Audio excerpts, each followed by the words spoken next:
I was terrified from you. My hands were up. You terrified me. You scared me. I didn't even have anything in my hand. You scared me. You recognize that voice, don't you?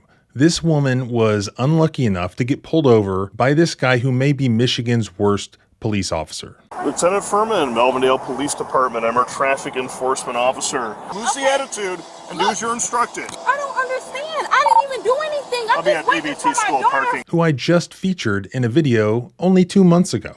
Turn around, hands on the roof. Stop or you will get tasered. It's on video, retard. You're gonna lose your man. I ain't gonna lose. You're gonna lose your freedom, but you get to go to jail today, mother. In this episode, he tases a mom sitting in her car in a school parking lot right in front of her 2 children. Wait a minute. Hand me the my key. children is in here. I gave you a lawful order, and I'm worried about my safety because you're not doing what I told you. Out of the vehicle. You're gonna be tasered. Help out. When I tell you to do something, you do it. I told you you're making me concerned for my safety. You want to play games? Now we play games. It's like he thinks this is funny. Like he has no respect for the community that he's supposed to be serving. You terrified me. You scared me. I didn't even have anything in my hand. You scared me. He openly mocks them. He's openly rude to them. He openly provokes them. Hands on the roof. Sit down and shut the up. And then he goes on the TV news and he brags about it. Why is he still there?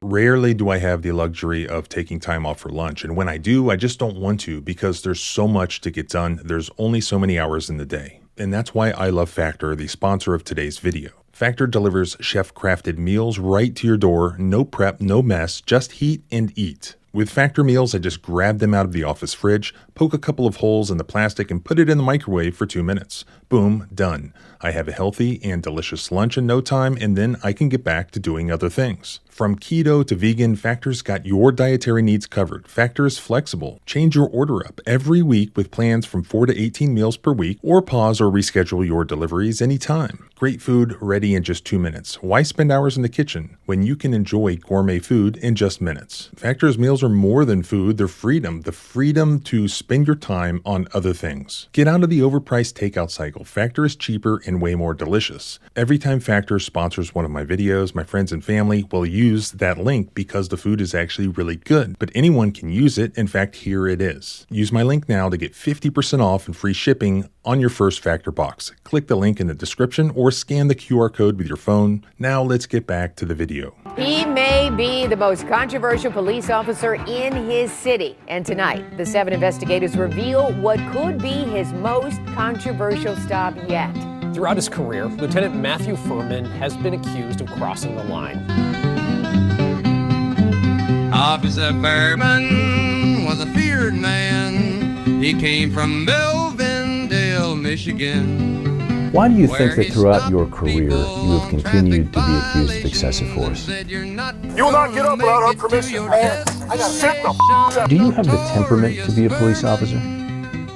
When I tell you to do something, you do it. End of story. Step out of the car.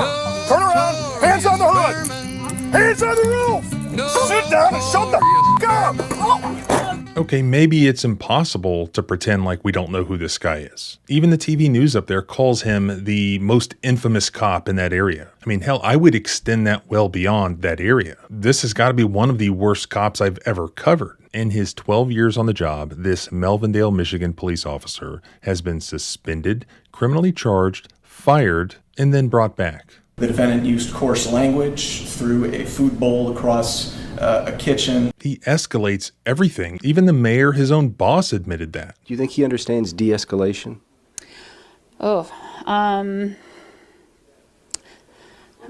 No, I don't. So why is he still there? That was my question in the last video. Why is this guy still there? He seems like a complete narcissist, which in my opinion is what's causing the problems. So picture this. This mom, Alicia Cook, is parked in her car outside a school. She's waiting for her daughter's cheer practice. She has 2 young children in the car with her. Suddenly, Lieutenant Matthew Furman with the Melvindale Police Department pulls up behind her in the school parking lot, and he performs a traffic stop due to an expired registration sticker on the car. Lieutenant Furman, Melvindale Police Department. I'm our traffic enforcement officer. Your plate caught my attention. It's expired. It expired in March. Also, when I run your plate, the government shows there's no insurance on the vehicle at this time. The state of Michigan tracks that through your license plate. So was your plate expired and you don't have any insurance? This is not my car. But if you're driving it, you're legally responsible I for know, everything. but I don't know why his... How are you related to him? He's in a hospital. Who is he to you? My best friend. Okay, do you have your driver's license or ID card? Mama? Ma'am, I need your driver's license or ID card. 1 second. Hey, you're on a traffic stop. Don't tell me 1 second. Hold on, sir. I'm giving you a lawful police order. Inside of a school It's a public lot. access parking lot. I have full jurisdiction just like I do that roadway. So lose the attitude and do as you're instructed. You, sir. M64 dispatch. I'll have traffic 19615 Allen Road. I'll be in the rear parking lot. Correction. I don't understand. I didn't even do anything. I'll be at EBT school parking lot. I'll take another car. I'm green. Turn the car off. Turn the car off. 19615. Hey, turn the vehicle off right now. Sir. You're not listening. Okay, can you stop? Okay. Can you wait a minute? Hand me the my key. children is in here. I gave you a lawful Okay. order and I'm worried about my safety because you're not doing what I told Sir, you. I want I'm your worried ID about and the my key. safety. You just do ID right now. Mom. Things escalate fast. He demands ID. He demands that she get out of the car. When she doesn't immediately do so, Furman then resorts to violence. He ends up tasing her in the car right in front of her 2 young children and in front of other people and parents who were in the parking lot. You just pulled me over inside of a school parking lot. Damn right I did. That's my job. Wait a minute. I'm down. Give me your identification now and the vehicle key now. Oh my God. Okay, I got you. Next thing is you go in handcuffs. Down. I've asked you nicely. You're escalating this for no reason. Mom, stop yelling back at him. He is a cop. Okay. I asked for your Ask ID. your mom to come here right quick, please. Give me your ID. No, I'm not giving you ID. You have to grab me. Out of the vehicle. Get your hands off of me. Get out. Get out. He tried to pull me Get over out. inside of a school Step parking back. lot. I don't understand what's going on. I got one resisting. And he trying to make me get out the car. Stop my I asked you for the keys multiple times. Stop. My key. Get out. I don't understand. I'm confused. You're going to be tasered. Head out. Down to the ground. Taser deployed. Down to the ground. Hands behind your back. Hands behind your back. Step out of the vehicle. Out of the car now. By the way, the mom is already on the ground outside the car, so at this moment, he's actually yelling this at these small children. Out of the car. Out of the car. Up there, out of the way. I told you numerous times. Give me the key and your ID. No, I told you to give me your key and your ID and you said no. Yes, you did. It's recorded. You weren't trying to do anything. You were not trying to do anything. When I tell you to do something, you do it. I told you you're making me concerned for my safety.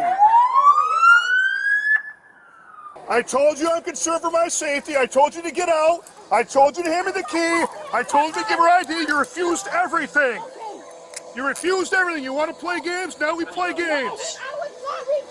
Yes, you did. Female subject tasered twice for resisting. Now, he's going to say that she wasn't being cooperative. He ordered her out of the car and she refused. He asked for her ID and she refused. You were told to get out. You were told to give me the key. You were told me to give your ID and you said no and refused. No, I gave you directions. And I told you it's a public access parking lot. Your plate's expired. You got no insurance. Don't make a difference. This was Miss Cook's explanation for why she didn't immediately comply. I had just got bad news saying that the person that the car name was in just had heart surgery. At the time, my mind was in 1,000 places. He wanted me to think like that. You know, it was like, turn the car off now. You on the phone? I don't care you on the phone. Do what I say right now. If I could have processed my thought in the moment and just turned the car off, maybe it wouldn't have escalated as bad. You know, if you're a police officer and you have the unfortunate occasion to tase a mom in a school parking lot while her children are literally inside the car with other parents watching, you really ought to get a conviction on that mom for whatever crime, hopefully serious, that she's committing. What happened here? Well, the Wayne County Prosecutor's Office, after seeing the footage, dismissed all the charges. Cook would be hit with a civil infraction and 4 misdemeanors, including resisting arrest, interfering with a police officer, and driving on a suspended license. But after reviewing the body camera, the city attorney's office dismissed everything. Furman thinks that he is so smart. Other than his apparent narcissism, do you want to know why he kept saying that he was terrified or he was afraid? She was making him scared. I gave you a lawful order, and I'm worried about my safety because you're not doing what I told you. When I tell you to do something, you do it. I told you you're making me concerned for my safety. I was terrified from you. My hands were up. You terrified me. You scared me. I didn't even have anything in my hand. You scared me. He did that because he's been taught that that is one of the necessary elements if you're going to order the occupant of a vehicle at a traffic stop out of the car. As I've explained, generally police officers can order you out of the car during a traffic stop. That doesn't mean they get to frisk or search you or extend the length or scope of the stop. That doesn't mean they're allowed to punish you or go on a fishing expedition. Officer safety has to be the reason that they're ordering you out of the vehicle. They're allowed to just engage in a traffic stop with you outside of the car. Now, if they have reason to believe that you're armed or dangerous, then they get to go even further. They get to perform a Terry frisk of you, to pat you down for weapons, maybe even put you in handcuffs. That's the game that Furman is playing, assuming this was a valid traffic stop, and I don't see any reason to dispute that it is. He said he encountered this car with an expired sticker. I haven't seen where she disputes that. He says there was no insurance on the car according to his records. Okay, fine. Valid traffic stop. Was she compliant with what he was ordering her to do? No, she was not completely compliant. Did that justify her being tased? No. The problem here is not that he ordered her out of the car. The problem is when she didn't immediately get out of the car, his solution was to basically tase her first and ask questions later. Give me your ID. No, I'm not giving you ID. You have to grab me. No. Out of the vehicle. You're going to be tasered. Help out. Melvindale, Michigan is within the 6th Federal Circuit. A good case to look at that applies to this specific situation is Browning versus Edmondson from 2021. In that case, qualified immunity was denied to a police officer for tasing the occupant of a vehicle during a traffic stop. Just like here, it was a minor traffic offense. Just like here, the individuals at best were engaging in passive resistance or non-compliance with verbal commands. And just like here, the officer escalated straight to violence in response to that. The court made clear in the Browning case, failure to exit a vehicle is not active resistance and does not justify the use of a taser. There has to be some more serious crime that's alleged to have been committed or some serious threat to officer safety, such as the person is actively fighting with the officer. Police officers can't just say, you're resisting by not getting out of the car when I tell you to, or not turning off the car, or not handing over ID. Those things are all passive resistance, and the courts have made clear that alone does not justify the use of a taser. You can't say, get out of the car, and when you don't get out of the car, tase you. That may work well for police officers, but it's unconstitutional because it's unreasonable. It's excessive. It's excessive force. So why is Furman still there? Apparently he's still on administrative leave from another tasing allegation that I covered in the last video. It's under investigation at this time, and it will be continued to be investigated and thoroughly done. It sounds like there's some possibility that there could be criminal charges arising from that. And sadly, that wouldn't be the first time that he's had criminal charges filed against him. Can anybody deny that this guy has to be one of the worst cops in the country? Our other top story at this hour, a Melvindale police sergeant pleading no contest to a charge of willful neglect of duty. Sergeant Matthew Furman made the plea during an arraignment this afternoon. Do you solemnly swear and affirm that the testimony you're about to give concerning this case will be the truth, so help you God? Yes, sir. The defendant used coarse language, threw a food bowl across a kitchen, and acted in an unprofessional manner. Set free on personal bond, he will be required to serve a year of probation, attend anger management classes, pay fines, and restitution. His formal sentencing date has not yet been set. He was then fired. However, an arbitrator later overturned the termination. Now Furman is telling the news media that he has now withdrawn that no contest plea to that conviction. It's not even really a city. It's just sort of a part of the outskirts of Detroit. I looked it up on Google Earth, and it's actually a very, very small area. It's almost just like a neighborhood. It's like one of these little police departments for a specific neighborhood. If they want a guy like that there policing their streets, okay, fine. But what about if other people have to drive through that area that don't live there and they don't have a say politically in that area? That's really no different than some small town somewhere setting up a speed trap to catch the rest of us just driving through. The fact is Furman is rude to people. He escalates routine traffic encounters into violence. When I tell you to do something, you do it. End of story. Sit the down. Step out of the car. Turn around. Hands on the hood.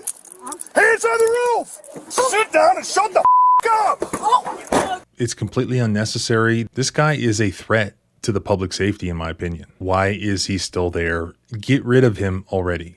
Now, let me know in the comments what you think. Especially if you live in the Melvindale area, do you support your politicians keeping this guy on? Do you want him gone? Do you think he should be criminally charged? Also, I finally got some merch up. Check it out. Freedom is Scary Zombie. I also have the Devil Ants t-shirts, other items. I'm waiting on pins and needles to get mine. If you want to continue to follow this one and follow other cases like it around the country, please subscribe both here and at the blog at thecivilrightslawyer.com. You can also follow me on X at JohnBryanESQ. Sometimes I'll put things there that never make it into videos here. And a lot of times I post completely unrelated content, such as the abandoned, haunted amusement park I went to yesterday.